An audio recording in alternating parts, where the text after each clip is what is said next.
Hello students, we are starting with the chapter of issue and redemption of debentures. So this chapter is divided into two parts. One is for issue of debenture and second is for redemption of debentures.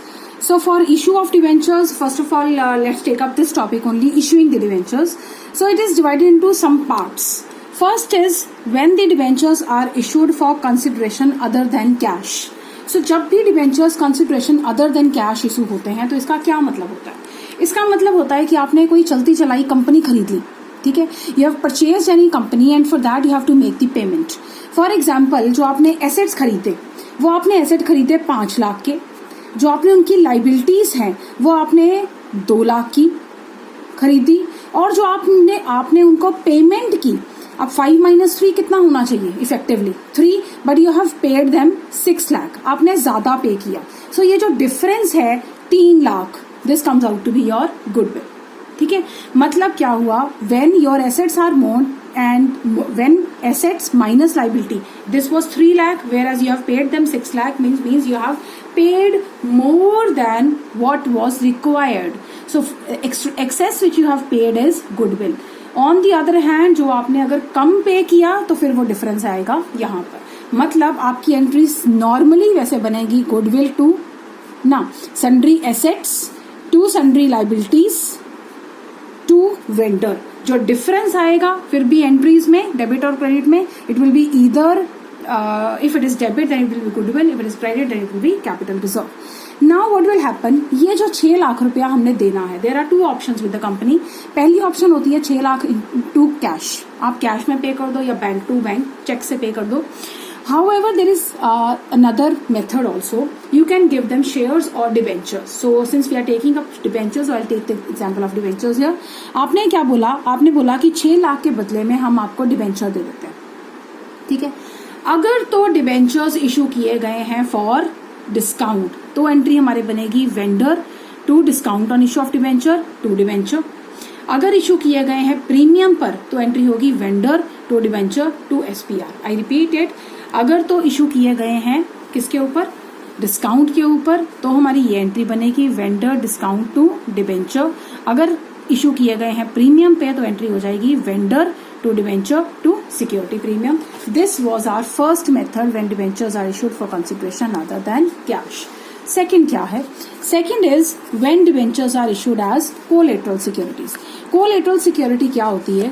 The security which is given in addition for taking some loan. आपने bank से loan लिया और bank ने बोला कि आप हमें कोई सिक्योरिटी भी दे दो, तो आपने बोला कि भाई ठीक है हमारे डिबेंचर रख लो. नाउ ये डिबेंचर आपने इशू नहीं किए हैं, let me tell you very very clearly. तो क्या इन डिबेंचर्स के ऊपर कोई इंटरेस्ट पे होगा? नहीं, no interest is paid on these debentures. Second, क्या आपने ये डिबेंचर इशू किए? नहीं. आप इन डिबेंचर्स की कोई लाइबिलिटी है आपके ऊपर? नहीं. Until and unless you are paying your loan, आप अपना लोन टाइम से पे कर रहे हो, तो वो एक यू कैन से अलग से बस दिखाने के लिए है कि हाँ हमने एक सिक्योरिटी दी हुई है. माइंडेड स्टूडेंट्स, ये डिबेंचर्स इशू नहीं होते, ये इशूड नहीं है. सो ना ही इनके ऊपर कोई इंटरेस्ट पे होता है, ना ही इनके ऊपर कोई लाइबिलिटी बनती है. तो फिर इसका अकाउंटिंग ट्रीटमेंट क्या होगा? इसका अकाउंटिंग ट्रीटमेंट के लिए 2 मेथड है हमारे पास. पहला मेथड क्या है? The first method is no journal entry.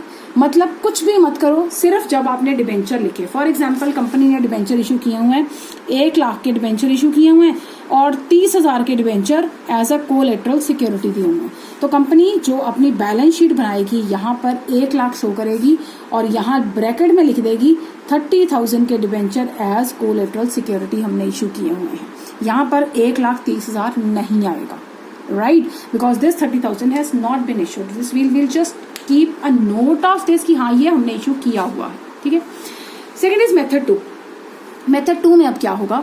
Method 2 में हम क्या करेंगे? हम एक नोशनल सी एंट्री बना लेंगे जिससे हमें ध्यान रहे, बैलेंस शीट में दिखता रहे कि हाँ भाई ऐसे कोई डिबेंचर हमने इशू किए हुए.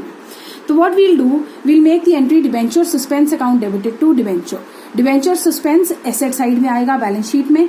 तो यहाँ पर बैलेंस शीट में लेट्स सपोज अगर वर्टिकल है तो डिबेंचर सस्पेंस यहाँ आ गया, डिबेंचर यहाँ आ गया, सेम अमाउंट से जो कि कट जाते हैं. This is just in order to show balance sheet पे इसका कोई भी इम्पैक्ट नहीं आएगा, ठीक है। और जैसे ही रीपेमेंट हो जाती है लोन की तो इसको खत्म कर दिया जाता है। कैसे? By passing the reverse entry. जब इशू किया, जब हमने लोन लिया था, कोलेटरल सिक्योरिटी दी थी, तो हमने एंट्री पास की थी डिवेंचर सस्पेंस टू डिवेंचर। अब क्या करेंगे? Debentures to debenture suspense. लेकिन अगर किसी हालात में आप लोन नहीं पे कर पाए हो, ठीक है, तो अब इन कोलेटरल सिक्योरिटीज को यूज किया जाएगा, डिवेंचर्स को। तो अब क्या होगा? अब आप लिखोगे, क्योंकि ये तो एक बार आप डिवेंचर खत्म कर चुके हो, अब डिवेंचर खत्म करने के बाद आप फिर से डिवेंचर शुरू कर दोगे। और कैसे लिखोगे? लोन अकाउंट डेबिटेड, क्योंकि लोन खत्म करके लोन अकाउंट को काट के कौन सा अकाउंट खड़ा हो गया उसकी जगह। पहले हमारी बैलेंस शीट ऐसे शो हो रही थी, यहाँ पर लोन शो हो रहा था, अब ये लोन की जगह क्या शो हो जाएगा? Debenture. So you will pass the entry loan to outstanding interest to debenture. Loan account debited, outstanding interest account debited to debenture, ठीक है। नाउ अब है issue of debentures for cash. ये है हमारा third method. So first method हमारा क्या था? When debentures are issued for consideration other than cash. Second था when debentures are issued for collateral security. Third है when debentures are issued for cash. तो simple बात है बेटा, पार पे किए हैं तो बैंक टू डिवेंचर, डिस्काउंट पे किए हैं तो bank discount to debenture, premium पे किए हैं तो bank to discount to security premium. अगर यही आपने अमाउंट जो रिसीव की है इंस्टॉलमेंट में की है, वन टाइम नहीं रिसीव की, तो क्या जो सेम एंट्रीज आप शेयर्स कैपिटल में डालते हो सेम एंट्री यहाँ डलेगी, सिर्फ शेयर की जगह डिवेंचर आ जाएगा।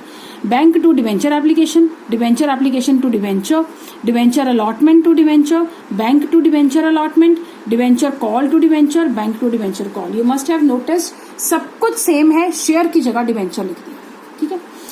अब जब हम शेयर्स को डिवेंचर्स को इशू करते हैं डिस्काउंट पे, तो वो जो डिस्काउंट पे इशू करते हैं तो हमारी ये एंट्री होती है bank account debited, discount account debited to debenture. ये जो बच्चे डिस्काउंट है, this is shown in balance sheet as an asset, ठीक है। Why? Because this is a miscellaneous expenditure, this is a miscellaneous expenditure which has to be written off over a period of time. जिस तरह से हमारी goodwill की चीज होती है, goodwill is what? Goodwill is something you have paid in addition to the purchase consideration, ठीक है, in addition to the net assets, ठीक है। तो आपने वो एक्स्ट्रा अमाउंट पे कर दिया तो आपको तो वो लॉस ही है ना एक तरह का। तो वो जो लॉस है आप उसको अपने मिसलेनियस एक्सपेंडिचर में शो करते हो या इंटेंजिबल एसेट्स में शो करते हो। Similarly discount on issue of debenture भी हमारा एक मिसलेनियस एक्सपेंडिचर है, लॉन्ग टर्म एक्सपेंडिचर है। तो मिसलेनियस एक्सपेंडिचर को जिस तरह से एडवर्टाइजिंग सस्पेंस होता है तो आप वहां वो पूरा लिख देते हो। फॉर एग्जाम्पल ये 5 लाख है और इस 5 लाख को कंपनी ने 5 सालों में राइट ऑफ करना है। तो what the company will do? Every year 1 lakh से एंट्री क्या पास होगी? P&L to discount on issue of debentures. You have already done it. Okay, now I am coming to the redemption. ये तो था हमारा इशू। सो इशू में बच्चे हमने क्या पढ़ा अभी तक? इशू में पहला हमने पढ़ा that it can be issued for consideration other than cash. Second हमने पढ़ा it can be issued for cash. Third हमने पढ़ा it can be issued for collateral security. Now we are starting with the redemption. No, it is not redemption first. I forgot one topic. There is one topic left. That is fourth. Issue from the point of view of redemption. Issue के साथ ही आपको बताया जाता है कि ये share redemption पे redeem होंगे। जिसका उसके ऊपर आपको बता दिया जाएगा कि हम इशू इतने पे कर रहे हैं और रिडीम इतने पे करेंगे। तो देयर आर टोटल 6 केसेस बेटा। 6 केसेस कौन कौन से हैं? Issued at par, redeemable at par, issued at premium, redeemable at par, issued at discount, redeemable at par। मतलब पहली तीनों कंडीशंस में आप पार पर रिडीम कर रहे हो और वेयर सेकेंड तीनों कंडीशंस में आप प्रीमियम पर रिडीम कर रहे हो। पार पे इशू किया, प्रीमियम पे रिडीम किया, प्रीमियम पे इशू किया, प्रीमियम पे रिडीम किया, डिस्काउंट पे इशू किया, प्रीमियम पे रिडीम किया। अब नेक्स्ट जो आपको मैं क्वेश्चन कराऊंगी उसमें कुछ चीजें बच्चे आप ध्यान में रखना। One is I have assumed in this question, जो मैं एंट्री जवाब कराऊंगी, कि अगर कंपनी डिस्काउंट पे इशू कर रही है तो डिस्काउंट ऑन इशू 5 रुपए है, प्रीमियम पर इशू कर रही है तो प्रीमियम भी 5 रुपए, ठीक है। या तो कंपनी प्रीमियम पर इशू करेगी या डिस्काउंट पर। For taking an example I am assuming the company if it is giving it at discount, the discount is 5, if it is taking a premium then it is again 5. However, if it is giving a premium on redemption, ये premium on redemption पे कर रही है, then it is ₹10। ये याद रखना। Okay, let's start with the entries. पहला, issue of debentures at par, redeemable at par, सीधा कोई प्रॉब्लम नहीं है, पार पे ही रिडीम होने हैं, कोई हमें आगे सोचने की जरूरत नहीं है फ्यूचर की, सीधा सीधा एंट्री करो bank to debenture, debentures to bank. जब बैंक इशू होंगे तो बैंक टू डिवेंचर, जब रिडीम होंगे डिवेंचर टू बैंक और 100 रुपए से, ठीक है। उसके बाद issue of debentures at discount and redeemable at par, discount पे इशू किया और रिडीमेबल एट पार है तो फ्यूचर की कोई टेंशन नहीं है, पैसे 100 ही देने हैं, तो सीधा सीधा मतलब इन 3 केसेस में, दीज 3 केसेस, फर्स्ट 3 केसेस पार पे ही रिडीम हो रहे हैं, तो आपको इसके बारे में सोचने की जरूरत नहीं है, सीधा इनकी एंट्रीज पास करोगे, ठीक है। आई रिपीट इट, अगर रिडीमेबल एट पार हैं तो ये रिडेम्पशन की कोई टेंशन लेने की जरूरत नहीं है, सीधा सीधा इनको इशू कर दो जहां जिस पे वे इशूड है, ठीक है। तो अगर उनको डिस्काउंट पे इशू किया है तो एंट्री होगी बैंक अकाउंट डेबिटेड 95, डिस्काउंट 5 और 2 debentures 100, and eight the time of redemption क्या होगा, 100 रुपए पे हो जाएंगे डिवेंचर्स टू बैंक। तीसरा केस भी इजी है, प्रीमियम पर इशू किए हैं तो, और डिवेंचर पार पे रिडीम करने, अगर पार पे करने हैं तो सीधा डिवेंचर टू बैंक आ गया, और अगर प्रीमियम पर इशू किए हैं तो bank to debenture to SPR। Bank में कितने पैसे आएंगे, 105 रुपए, प्रीमियम में 5 रुपए, डिवेंचर में 100 रुपए। अब आता है दूसरा केस, जब हमने क्या किया, ये वाला case, we had issued at par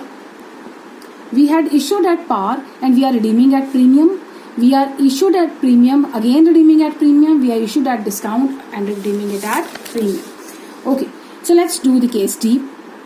Issue at par but redeemable at premium. अब इस क्वेश्चन को कैसे करना है, एंट्रीज कैसे करनी है, try to understand very careful. सबसे पहले आप एंट्री कर लो पार की इशू वाली, ठीक है। पार की इशू वाली एंट्री बैंक टू डिवेंचर होगी, कितने से, 100 और 100, ये समझ आ गया। हमने क्या किया, सीधा issue of debenture at par की एंट्री पास की बैंक टू डिवेंचर। अब क्या करेंगे, redeemable at premium. I told you कि जब हम क्या अज्यूम करके चल रहे हैं कि प्रीमियम ऑन रिडेम्पशन कितना है, 10 रुपए, ठीक है। तो अब ये जो 10 रुपया पे करना है, क्या ये कंपनी के लिए फायदा है या नुकसान है? Yes, very right, this is loss for a company, ये लॉस है। अब इस लॉस को बैलेंस करने के लिए यहाँ एंट्री में हम लिख देते हैं टू प्रीमियम ऑन रिडेम्पशन। इसकी रेलेवेंस आपको नेक्स्ट एंट्री में समझ आएगी इसकी, ठीक है। हमने क्या किया, I repeat it once again, bank account debited to debenture, par पे इशू कर दिया, फिर loss on issue of debenture to premium on redemption of debenture लिख दिया, ठीक है। अब at the time of redemption of debenture हम क्या करेंगे, डिवेंचर अकाउंट डेबिटेड 100 रुपया, प्रीमियम ऑन रिडेम्पशन 10 रुपए टू बैंक। जिस तरह से रिडीमेबल ऑफ प्रेफरेंस शेयर्स में हमने एंट्री पास की थी, preference share capital account debited, premium on redemption account debited to bank, वही एंट्री यहाँ की, ठीक है। कुछ क्वेश्चंस में आप देखेंगे यहाँ पे लिखा होगा debentures account debited to premium on redemption to debenture holder, फिर debenture holder to bank, just like we did it in previous chapter, share redemption of share capital. तो हमने क्या किया, premium on redemption of debentures को debit कर दिया, और यहाँ हमने क्या कर दिया था, उसी प्रीमियम ऑन रिडेम्पशन को पहले ही क्रेडिट भी कर दिया, तो ये हमारा अकाउंट हो गया close. I hope you have got relevance of this now. So what you will do, अगर आपको आज ही पता है इशू करते टाइम ही कि इनको आपने प्रीमियम पर रिडीम करना, तो उसका लॉस आप आज ही अकाउंट फॉर कर लेते हो। From where, from the profits, क्योंकि ये जो लॉस है ये अल्टीमेटली कहाँ चला जाएगा, हमारे P&L, ठीक है। तो the thing is, bank account debited to debenture, par की एंट्री हो गई, और क्योंकि प्रीमियम पर रिडीम करना है, आज ही पता लग गया, तो प्रूडेंस कॉन्सेप्ट के अकॉर्डिंगली अगर हमें आज ही पता है कोई लॉस होने वाला तो हम आज ही अकाउंट फॉर करते हैं, तो entry becomes loss on issue of debenture to, किस चीज का लॉस है, premium on redemption of debentures. Next is this case, issue at discount. आप डिस्काउंट पर इशू कर रहे हो लेकिन रिडीम करना है प्रीमियम पर, तो डिस्काउंट पर इशू किया तो पहले सीधा सीधा बच्चे डिस्काउंट की एंट्री पास करते हैं। बैंक अकाउंट डेबिटेड, कितने पैसे आए हमारे पास, आई टोल्ड यू हम डिस्काउंट पर इशू कर रहे हैं तो 5 रुपए का डिस्काउंट मान रहे हैं, तो बैंक अकाउंट डेबिटेड कितने पैसे आए, 95, ये क्लियर हो गया। हमारे पास बैंक में कितने पैसे आए, 95, पहले इशू की एंट्री पास करना। उसके बाद इन्होंने यहाँ लिख दिया है loss on issue of debenture, जिसके 2 पार्ट्स हैं, आप इसको अलग अलग भी लिख सकते हो। Discount on issue of debenture कितना हो गया, 5 रुपए। इन्होंने डिस्काउंट और लॉस को सेम इकट्ठा मान लिया, मैं इसको अलग भी कर सकती हूँ। तो अभी के लिए मैं यहाँ 5 लिख रही हूँ। लॉस हमारे कितना हो गया, डिस्काउंट 5 रुपए, टू डिबेंचर कितना है 100, तो 100 रुपया ही रहना फेस वैल्यू। अब इनको रिडीम किस पे करना है, प्रीमियम पे। कितने प्रीमियम पे, 10 रुपए पे, जो कि अगेन हमारा क्या है, लॉस है। तो यहाँ कितना ऐड हो गया, 10 रुपए, तो इट बिकम्स 5 + 10 15। All right. और ये प्रीमियम ऑन रिडेम्पशन है कितना, 10 रुपए। आई रिपीट इट, जो ऐसे क्वेश्चन हो जहां पर प्रीमियम या डिस्काउंट, प्रीमियम पर आगे जाके आपको रिडीम करना है या आगे रिडेम्पशन के टाइम पर अलग कोई चीज बताइए, प्रीमियम पर रिडेम्पशन है, इन दैट केस वो जो प्रीमियम है उसको पहले ही लॉस बना दो। आपका एंट्री करने का तरीका क्या होगा, पहले आप उसको दिखा दोगे एज एन लॉस, ठीक है, आज ही दिखा दोगे और उसको टू प्रीमियम ऑन रिडेम्पशन कर दोगे। जब उसको खत्म करोगे, रिडेम्पशन करोगे, तो debenture premium on redemption to bank. Last case, issue of debentures at premium पर रिडीमेबल एट प्रीमियम। बैंक में कितने पैसे आए हमारे पास, इशू एट प्रीमियम, ये हम 5 रुपए पे दे रहे हैं, ले 5 रहे हैं और दे 10 रहे हैं प्रीमियम का, तो हमारे पास कितने पैसे आए, हमारे पास 105 आया। टू डिबेंचर 100 आया, एसपीआर में 5 आ गया। अब बाकी जो 10 है जो हमने पैसे वापस करने हैं ये वाले, इस 10 की अलग एंट्री पास कर दो, टू प्रीमियम ऑन रिडेम्पशन, और डेबिट हो गया loss on issue of debenture. So debenture premium on redemption to bank. That's all for this. In my next video, I shall be talking about redemption of debentures. Thank you.